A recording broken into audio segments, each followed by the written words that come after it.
그렇게 관리를 하면 되겠지만, 현업에게 그거를 제공을 할 때는 UI를 입혀줘야 되지 않습니까? 그럼 그것 때문에 또 웹페이지를 만들어야 되고, 혹은 아니면 관리 툴을 만들어야 되고, CRD에 다 되게 해달라고 해서 거기에 관련된 프로시저 짜고 페이지 만들고 뭐 이런 작업들이 아주 작은 작업들이지만 상당히 많이 일어나게 되죠. 뭐 그런 작업들을 개발하지 않고도 그냥 날로 먹을 수 있는 뭐 그런 내용이 될 수가 있고요.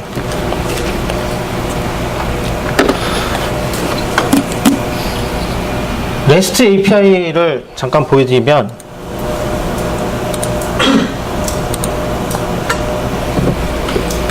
지금 보고 계시는 거는 쉐어포인트 2010의 기본 페이지입니다. 그래서 내부적으로 REST API에 관련된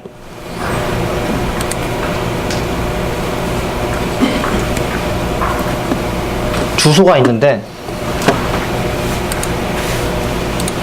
지금 데이터를, 이 화면은 그 RSS 피드 형태로 지금 제공을 하고 있거든요. 그래서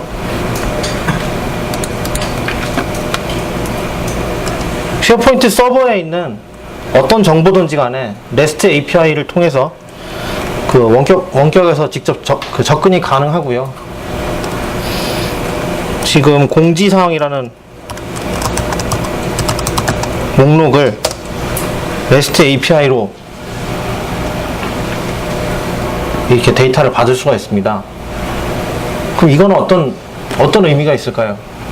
데이터를 원격으로 받을 수 있다는 거는 결국 여기에 그 디자인이나 프레젠테이션만 입히면 뭐 다른 툴을 만들거나 다른 페이지를 만들거나 다른 프로그램을 만들 수도 있는, 혹은 그 쉐어포인트 서버에 있는 정보를 다른 곳에 서비스할 때 어떤 데이터가 필요하다, 뭘 만들어, 그러면 그걸 통해서, 그것 때문에 웹 서비스를 만들어야 되고 인터페이스 모듈을 또 만들어야 되고 이래야 되는데, 기본적으로 제공하는 REST API의 저 URL만 가지고도 그 외부에 있는 다른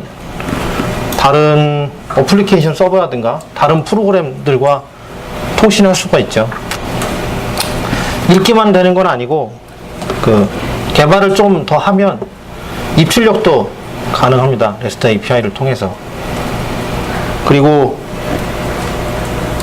지금 여기에 필터링을 안 걸었는데, 뒤에 우리 그 getData로 필터를 걸어주면 어떤 필드가 뭐 범위라든가 아니면은 뭐 일치하는 놈이라든가 뭐 날짜가 며칠부터 며칠까지 인 데이터들만 그 URL만 가지고도 그렇게 표현을 해서 서비스를 할 수가 있고요.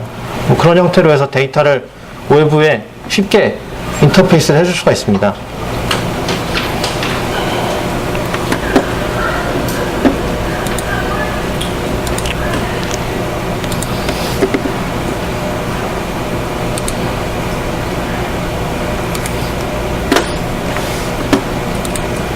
실버라이트 같은 경우에는 그 기본적으로 실버라이트 웹 파트를 제공을 합니다.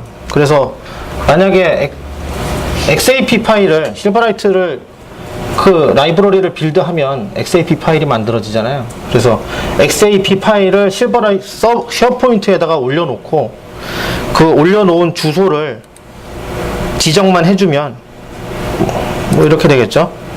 그래서 지금 제가 이거는 미리 서버에다 올려놓은 건데, XAP 파일을 서버에 올려놓고 웹페이지에서 웹페이지를 하나 만들어 보겠습니다. 웹페이지를 하나 만들고 웹파트를, 실버라이트 웹파트를 추가할 때 XAP 파일의 경로만 지정을 해주면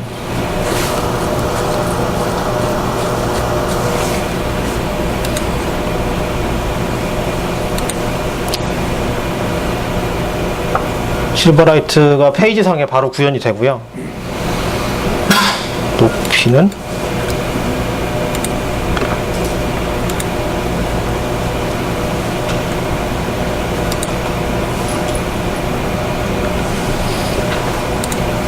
이런 식으로 실버라이트도 손쉽게 올려놓을 수가 있고요.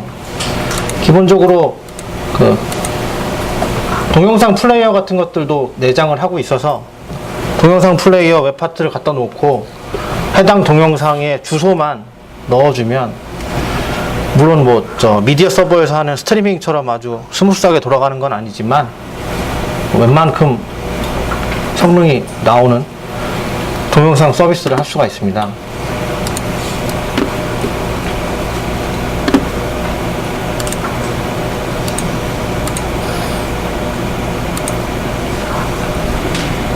혹시 그 웹파트 관련해서 그런 마켓플레이스라든지 그런 것들이 활성화가 되어 있나요? 외국에는 상당히 활성화가 되어 있습니다. 그래서 외국 같은 경우에는 쉐어포인트를 개발을 하는, 물론 이제 쉐어포인트를 디플로이하고 구축하는 그런 회사도 많지만, 그 우리의 단넷 컨트롤을 파는 것처럼 웹파트를 마켓에 올려놓고 그 웹파트를 파는 회사들도 상당히 큰 메이저 회사들도 많고요. 한국에서는 가오나이가 시도를 했었는데 성과가 별로 좋지 않아서 접었다 그러더라고요. 예전에 그 말씀을 들어보기로는 그 웹파트를 많이 개발해서 개별적으로 판매를 하려고 했는데 프로젝트를 들어가면 항상 고객들이 웹파트는 다 기부해라 뭐 이런 식으로 해서 가격은 받지 못하는 뭐 그런 얘기를 들은 적이 있습니다. 2010대는 좀 달라질 거라고 기대를 하고요. 그래서 개발자들이 뭐 배포 관련한 도움을 받을 수가 있는데, 우리 그 쉐어포인트가 아닌 일반 단넷 웹 어플리케이션을 개발하는 경우에는 비주얼 스튜디오에서 빌드를 뭐 직접 해서 빌드한 파일을 서버에 그대로 복사를 해서 넣거나, 아니면 뭐 웹 응용 프로그램 프로젝트로 만들어서 거기에 배포하는 뭐 그런 기능을 사용하거나 뭐 이렇게 되는데, 비주얼 스튜디오 2010에서 그런 기능들을 제공을 합니다. 그래서 WSP라는 그 패키징 파일을 만들어 주고요. 그 자바로 치면 자르 파일이 될 거고요. 이것도 마찬가지로 그 zip 파일의 형태로 압축되어 있는 형태인데, WSP 파일을 개발자가 만들어서 서버에 올려놓고 솔루션을 등록하는 뭐 UI로 컨트롤을 하든지 커맨드 명령으로 컨트롤 하든지 그런 WSP를 서버에 인식을 시켜주면 아까 제가 만든 그런 웹파트 같은 것들이 서버에 올라가게 됩니다. 그래서 아까 제가 만든 웹파트는 이 노트북에서만 돌아가는 형태였었고요. 비주얼 스튜디오를 열어보면 그 빈 폴더에 WSP 파일이 같이 만들어집니다. 그럼 그 파일을 서버에 가져다가 서버에서 설치를 해주면 똑같은 그런 웹파트가 서버에도 적용되는 뭐 그런 형태로 되어 있고요. 2007 같은 경우에는 이 WSP 파일을 만들거나 하는 게 그 비주얼 스튜디오의 기본 기능으로 들어있지 않았기 때문에 상당히 좀 불편한 점이 많았는데, 비주얼 스튜디오 2010으로 올라오면서부터는 기본 기능으로 제공을 하기 때문에 그 비주얼 스튜디오 UI를 통하지 않고서도 빌드를 할 수 있잖아요. DV, ENV, 그 EXE 파일에다가 옵션을 붙여가지고 2010에서는 옵션을 붙여서 WSP 파일을 만드는 내용까지 지원을 합니다. 그래서 자동화된 어떤 배포 그런 프레임워크를 만들 수 있는데 상당히 도움이 되고요. 팀 파운데이션 서버를 지원한다고 하는데, 저는 요거를 뭐 이 기능을 사용을 해보진 않았는데, 팀 파운데이션 서버를 비주얼 스튜디오랑 붙여서 사용을 하면 상당히 많은 이점이 있다고 하더라고요. 그 부분을 다루는 벤더사가 사실 우리나라에 한 몇 군데밖에 없긴 한데, 그 비주얼 스튜디오에서 기본으로 제공하는 테스트 프레임워크라든가 아니면 자동 빌드 같은 것들도 그 팀 파운데이션 서버에서 제공을 하는 뭐 그런 내용이 있고요. 그 부분은 뭐 제 전문 분야가 아니니까 넘어가도록 하겠습니다. 그래서 뭐 딱딱한 얘기는 뭐 다 끝났다고 보시면 될 것 같고, 현실적으로 제가 그 비주얼 쉐어포인트 관련한 일을 하면서 뭐 장벽이라고 느낄 수 있는 것들에 대해서 정리를 좀 해본 내용이 있는데, 비주얼 스튜디오가 아니죠. 쉐어포인트 2010이 IE6를 지원하지가 않습니다. 그래서 IE6 가지고 아까 보여드렸던 그 쉐어포인트 화면에 들어가면 메시지가 뜹니다. 지원하지 않는 브라우저니까 업그레이드를 하던지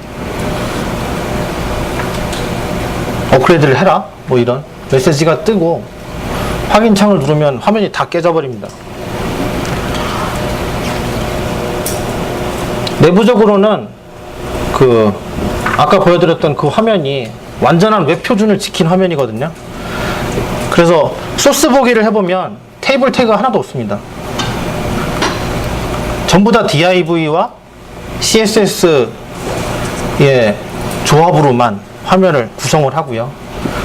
그러다 보니까 IE6는 과감하게 포기를 했고, 대신에 크롬이라든가 뭐 파이어폭스라든가 뭐 이런 다른 크로스 브라우징을 거의 완벽하게 지원을 합니다.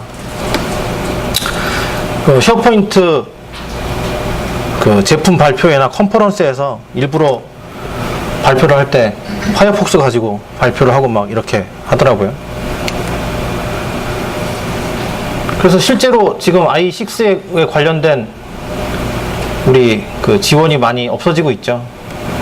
뭐 구글 같은 경우에도 IE6를 이미 부분적으로 지원을 안 하고 있고, 대부분의 개인 유저나 기업 사용자들도 IE6를 없애 나가고 있는 추세인데,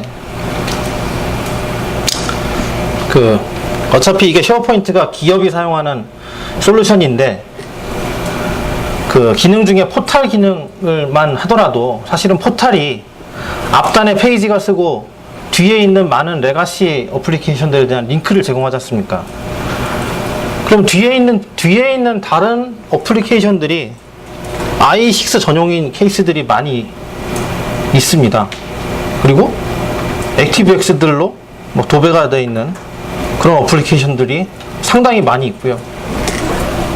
그래서 실제 제안할 때 크로스 브라우징이 된다라고 하면, 이 얘기를 파고 들어보면 크로스 브라우징이 아무 의미가 없는 거죠. 뒤에 페이지는 익스플로러 떠야 되니까. 포탈 페이지에 있는 뭐 이를테면 포탈 페이지에 있는 전자결제 바로가기를 클릭을 하면 IE가 떠야 되잖아요.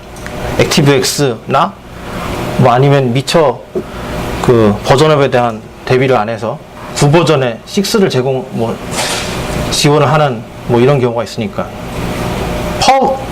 파이어폭스로 포탈을 만들어서 링크를 클릭하면 전자결제가 안 뜨거나 박살이 나면 문제가 발생을 하게 되겠죠. 그래서 사실은 이게 가장 큰 걸림돌이 되는 상황입니다, 지금. IE6를 지원을 하지 않고요. 그래서 실제로 지금 7까지는 괜찮으니까 IE7 이상으로 표준 업무 시스템을 올리는 게 사실은 그 도입의 첫 단계가 돼야 될 것 같고요. 뭐 테스트를 하시거나 도입을 하실 때 이 부분을 먼저 좀 고려를 해야만 될 것 같습니다. 그리고 디자인 같은 게 사실은 장벽이 될 수가 있는데, 기본 UI가 이렇게 생겼습니다. 지금 웹페이지이지만 그 우리가 오피스에서 볼 수 있는 그 리본 UI가 기본적으로 적용이 되어 있거든요. 그래서 아래쪽에는 버튼이 없어요. 어떤 기능을 수행하는 버튼들이 다 리본으로 올라가 있는 형태인 거죠. 우리가 전통